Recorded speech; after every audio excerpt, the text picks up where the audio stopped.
टोळा नगरीला देवाचं शेवटी वरदान आहे. कारण सगळे बाप्पा हे सारखे, कला घडवणारे आपण कलाकार आहे, सगळेच मूर्तिकार. त्या कलेला जपण्याचा आम्ही प्रयत्न करत असतो. कारण देवाने दिलेलं वरदान आहे, ते पुढे देत राहायचं, नवीन शिकणाऱ्यांना शिकवत राहायचं. पोटातून आपण कला घेऊन आलेलो नाहीये, ही कला त्याने दान दिली. कारण 64 कलांचा अधिपती गणपती.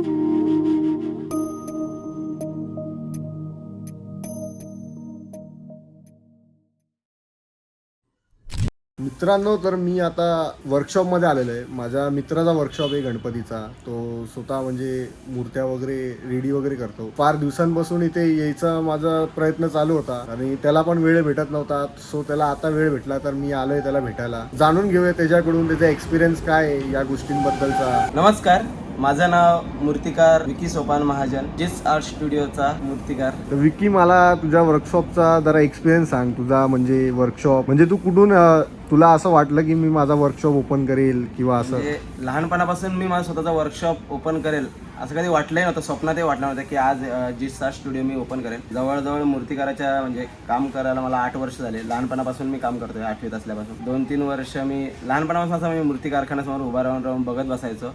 आणि तिथून मग गणपतींची ती एक बाप्पाची लहानपणापासून एक आवड असते आपल्याला, तर ती एक आवड लागली. आणि मग पुढे हळूहळू माझ्या घराची मूर्ती एकाकडे असायची कारखान्यामध्ये. तिथे जाऊन काम करण्यापासून मग तिथे 2 वर्ष केलं. त्याच्यानंतर मग आमच्या मंडळाची दळीवाड्याचा राजा ही मूर्ती एकाकडे होती. आमच्या टिटवाळ्यातले नामचंद असे कलाकार आहेत, त्यांच्याकडे होती. त्यांच्या कारखान्यात आम्ही तासनतास जाऊन उभे राहायचो. काका आम्हाला गणपती बनवायचा आहे. तिथे मग मी काम करायला तिथे त्यांच्याकडे गेलो. त्यांनी मला शिकवलं. जवळजवळ 3 वर्ष मी तिथे काम केलं. तिथे मोठ्या मोठ्या मूर्त्यांवर काम, डायमंड वर्क पासून वगैरे असं हळूहळू पाट कलर लावण्यापासून, म्हणजे अक्षरशः आपण तो ग्रे कलर मारतो ना मूर्तीना, पाट कलर, तर तो लावायचो.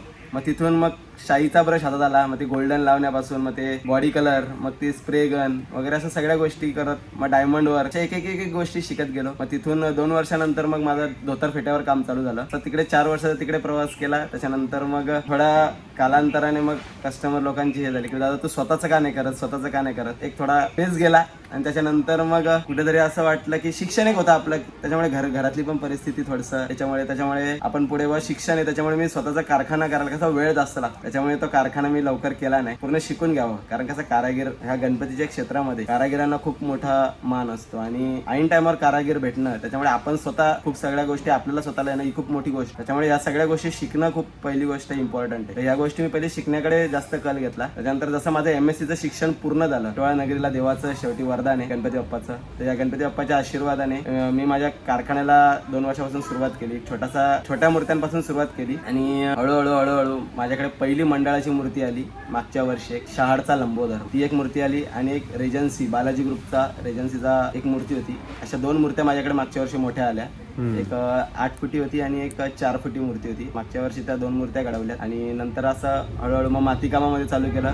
मातीच्या मूर्त्या आपल्याकडे आल्यात. यावर्षी जवळजवळ आपण केले 70 गणपती आपण यावर्षी केले. तुझी एक बोलताना तुझी असं वैशिष्ट्य काय तुझ्या मूर्तींबद्दल? एक मूर्तिकारांच्या ह्याच्यात माझं वैशिष्ट्य म्हणजे माझी आखणी. मेन माझ्या सगळ्या मूर्त्यांची एक तुम्हाला एक विशिष्ट अशी एक आपली एक आखणी आहे. तर ते आखणी एक आपली एक स्पेशालिटी आहे. त्याच्यानंतर मूर्तीची फिनिशिंग, मातीकाम, मातीच्या मूर्त्या जे लोक म्हणतात किंवा पीओपी, तर मातीच्या मूर्त्यांना देखील पीओपी एवढीच फिनिशिंग आहे. त्या तुम्ही माझ्या मूर्त्या बघितल्यानंतर तुम्हाला समजेलच की माझ्या मातीच्या मूर्त्यांना सुद्धा तेवढीच फिनिशिंग आहे जेवढी पीओपीला आहे. म्हणजे लोक बोलतात की मातीमध्ये काम होत नाही, तर मातीमध्ये सुद्धा तेवढंच काम होतं जे पीओपीला. पण एक आहे की कुठेतरी सांभाळायचा दृष्टिकोन आला की पीओपी सुद्धा आपल्याला तेवढं सर्वसामान्यांना सगळ्यांना माती परवडेल किंवा मातीच्या एवढ्या मूर्त्या घडवणं शक्य नाहीये जेवढ्या पीओपीचं साम्राज्य आहे. त्यामुळे पीओपीच्याही मूर्त्या आपल्याला तसं आपण दोन्ही मूर्त्या आपल्याकडे आहेत आणि आपली स्पेशालिटी म्हणजे आपली आखणी. ओके. तर मित्रांनो, आता ही जी मूर्ती आज म्हणजे तुम्ही बघत असाल कारखान्यामध्ये मोठ्या मूर्त्या कमी यावेळेस ठेवल्या, कारण की त्यांनी एका स्पेसिफिक मूर्ती मागे त्यांनी फार मेहनत केलेली. ती मूर्ती आता इकडे नाहीये. आज आगमन आहे. आजची तारीख 23 ऑगस्ट आहे. तो हा व्लॉग आता सुरू होतो 23 ऑगस्टला. तिचा आगमनसाठी ती मूर्ती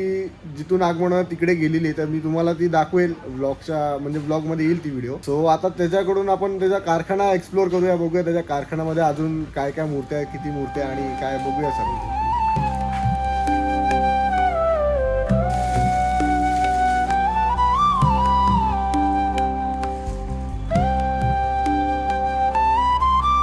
तर जून महिन्यापासून मे महिन्यापासून आपल्या कच्च्या मूर्त्यांची चालू होतात. त्या जून महिन्यामध्ये आपलं परत सुकवून वगैरे आपण मग इथे ते आपलं काम चालू होतं त्याचं. त्या मूर्तीला घासण्यापासून मग तिला पॉलिश रिपेअरिंग, मग त्याच्यानंतर मग तिला प्रायमर मारतो आपण. प्रायमर मारल्यावर मग बॉडी कलर, मग तिचा शेडिंग झाल्यानंतर मग आपण तिला गोल्डन लावतो, शाई वॉर्निश बोलतो आपण त्याला. शाई वॉर्निशचं काम झाल्यानंतर मग लास्टला तिची लिखाई आखणीचं काम होतं. आणि मग आखणीनंतर मग शेवटचा जो टप्पा येतो तो आपला डायमंड वर्कचा, ज्याच्यामध्ये आपलं मेन जे स्पेशालिटी आपली डायमंड वर्क आणि डोळ्यांची आखणी, या 2 गोष्टींवर आपण आपला कारखाना जास्त ओळखला जातो, जी सा स्टुडिओ. तर या 2 गोष्टींकडे आपण जास्त लक्ष देऊन आपले गिराईक कसे खुश राहतील याचं आपण नेहमी काळजी घेत असतो. प्रत्येक गिराईक आपण सोन्यासारखं आपण जपलेलं आहे. प्रत्येक कस्टमरला आपण असं नाही की बाबा ही मूर्ती चांगली किंवा ती मूर्ती आहे, प्रत्येक कस्टमरला आपण त्याच हिशोबाने न्याय द्यायचा प्रयत्न करतो प्रत्येक मूर्तीला. कारण सगळे बाप्पा हे सारखे, कला घडवणारे आपण कलाकार आहे. कलेपेक्षा कलाकार मोठा नाहीये, त्या कलेला दाद द्यायचा प्रयत्न नेहमीच कलाकार करतो. आणि माझं मी भाग्य समजतो, लहानपणापासून एक इच्छा होती की देवाचं आपल्याला काम करायला भेटावं, परंतु ह्या देवाला घडवण्याचं सौभाग्य जे आम्हाला भेटलंय कोणाच्याच नशिबात नाहीये. म्हणजे अक्षरशः पोटातून आपण कला घेऊन आलेलो नाहीये, बरोबर. ही कला त्याने दान दिली. कारण 64 कलांचा अधिपती गणपती, त्या देवाने आपल्याला ती दान केलेली कला, आणि ती कला जपण्याचा प्रयत्न आम्ही करत असतो. सगळेच मूर्तिकार त्या कलेला जपण्याचा आम्ही प्रयत्न करत असतो. कारण देवाने दिलेलं वरदान आहे, ते पुढे देत राहायचं, नवीन शिकणाऱ्यांना शिकवत राहायचं. हेच त्या कलेला, देवाला त्याने जे आम्हाला दिली ती जपत राहायची. असं म्हणजे मला तर माहिती पडलंय की तू कुठल्या आर्टिस्ट लोकांना यावेळेस आणला आणि कुठल्या पॅटर्ननी मूर्ती तुमच्या मंडळाची बनवली ते पण सांग. ह्या वर्षी आपण जो गणपती केलाय माझा जित आर्ट स्टुडिओचा, आपण पहिल्यांदा मुंबई स्टाईल गणपती आपण इथे टिटवाळ्यामध्ये घडवलाय, जे आतापर्यंत आपल्या तालुक्यात वगैरे अजूनपर्यंत कुठेच घडली नाही मूर्ती. अशी एक मोठी मूर्ती आपण यावर्षी आपली 11.5-12 फुटाची आपण एक मूर्ती काढली जित आर्ट स्टुडिओने. त्याचा नवीन सिग्नेचर फेस आपण रिव्हील केलाय, तो तुम्हाला सुजल दाखवेलच की कुठला आपला फेस. तर या मूर्तीला आपल्याला जे शेडिंग साठी आले होते तर आमचे गुरुवर्य त्यांचे अरुणदादा ते यांच्याकडून त्यांनी भरपूर सहकार्य केला मला, म्हणजे माझ्या याच्यात. त्यानंतर याच्या पाठीमागे सर्वात मोठा हात म्हणजे आखरी सम्राट, आखणीचे बेताज बादशाह प्रशांतदादा सुवर्णा यांनी आपल्या मूर्तीला आखणीची सेवा दिली. म्हणजे मी त्यांना बोललेलो एकदा की दादा माझी पहिली मूर्ती जेव्हा घडेल तेव्हा त्या मूर्तीला आखणी तुमच्या हाताची असेल. आणि त्या दादांनी सुद्धा मोठ्या मनाने ते आले आपल्याकडे आणि त्यांनी आपल्या मूर्तीला आखणी केली. पडद्यामागचे कलाकार भरपूर जण आहेत, त्या सगळ्यांनी मिळून आम्ही ती मूर्ती जितसा स्टुडिओच्या हे मूर्ती घडवण्यामागे भरपूर कलाकारांचं श्रेय असतं, नाव फक्त मूर्तिकाराचं लागतं. आणि या सर्वामागे लहान भाऊ तन्मय महाजन, माझी आई, आपलं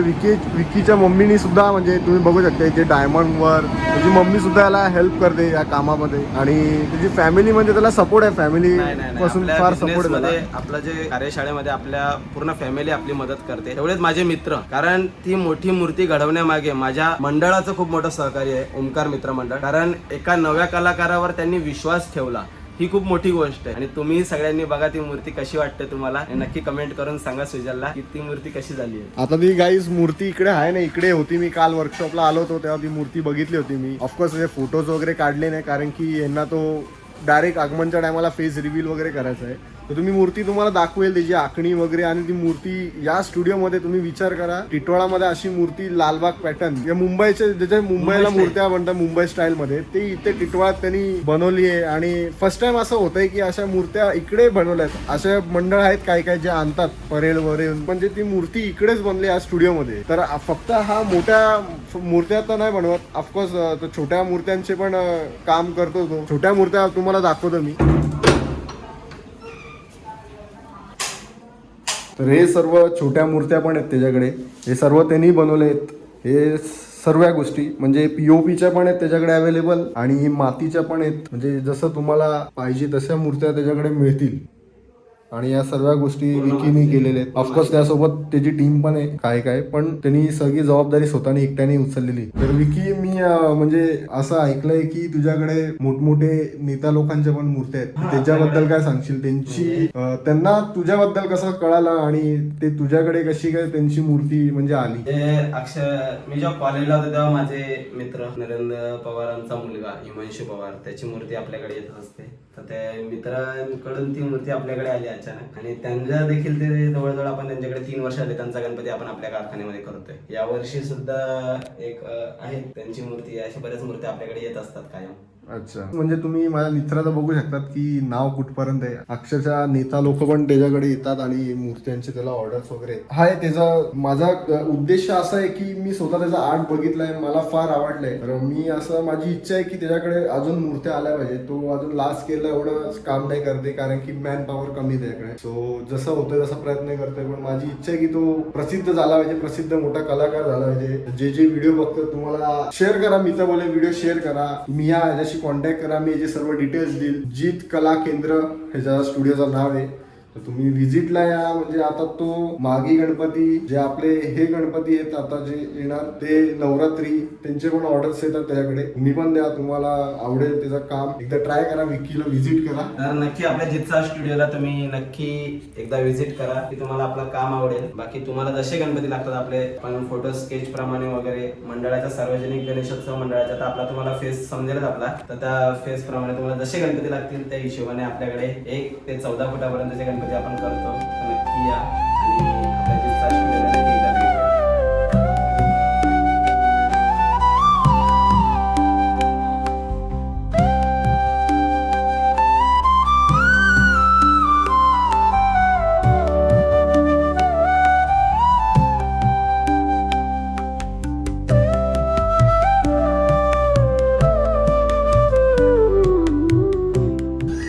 सो वर्कशॉपमधून निघालेलो आहे, आता घरी चाललोय. त्यांच्या मंडळाची म्हणजे आपल्या मंडळाची तुम्हाला मूर्ती मी संध्याकाळी आगमनाच्या टायमाला दाखवतो नक्की. तो डायरेक्ट तिकडेच भेटूया आगमनाला.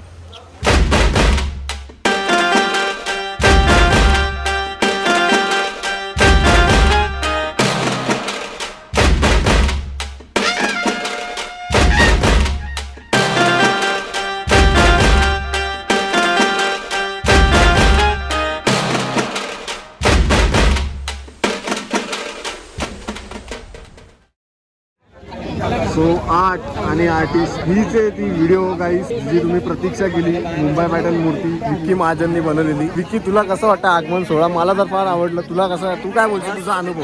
आता माझा अनुभव म्हणजे मूर्ती बनवली आहे आणि एवढ्या मोठ्या मूर्तीचा आगमन सोहळा तुम्ही पाहिलाच आहे. तर आता सगळे प्रेक्षक लोकच सांगतील की कशी वाटते त्यांना मूर्ती. मी तर माझी कला सादर केली आहे. आता कलेला दाद प्रेक्षक लोक देतील. तो गाईस कमेंट करा तुम्हाला मूर्ती कशी वाटली.